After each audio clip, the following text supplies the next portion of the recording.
আসসালামু আলাইকুম মৎস্য খামারি ভাইয়া বন্ধুরা, আশা করি সকলে ভালো ও সুস্থ আছেন।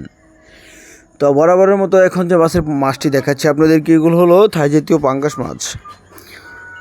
তো বর্তমান সময়ে আমাদের বাংলাদেশে যা সর্বপ্রথম যে মাছের উৎপাদনের ক্ষেত্রে মাছের চাষে ব্যাপকভাবে লাভ রয়েছে, বা সঠিকভাবে করতে পারলে এই মাছের পোনাগুলো যা 5 মাসে অর্থাৎ 6 মাসে 2 থেকে 2.5 কেজি প্লাস 3 কেজি বানিয়ে বিক্রি করা যায় বর্তমান বাজারে থাই জাতীয় পাঙ্গাস মাছ।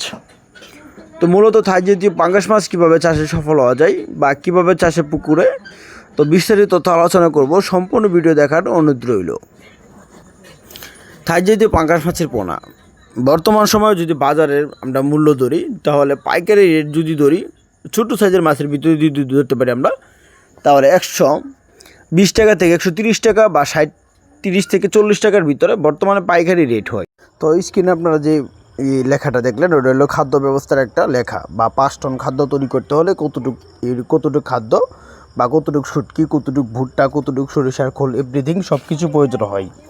তো মূলত ওইখান থেকে দেখে আপনারা যদি পাঙ্গাস মাছের খাদ্য যদি বানিয়ে থাকেন, তাহলে আপনাদের প্রতি কেজিতে আপনাদের দেখা যাচ্ছে 1 কেজি মাছ যদি তৈরি করতে হয় আপনাদের যখন আপনাদের 80 টাকা বা 90 টাকা খরচ হয় প্রতি কেজিতে 1 কেজি মাছ উৎপাদন করার ক্ষেত্রে, সেই ক্ষেত্রে আরও অনেক কম খরচে এই মাছের খাদ্য ব্যবস্থা বা খাদ্যগুলো আপনারা তৈরি করতে পারবেন।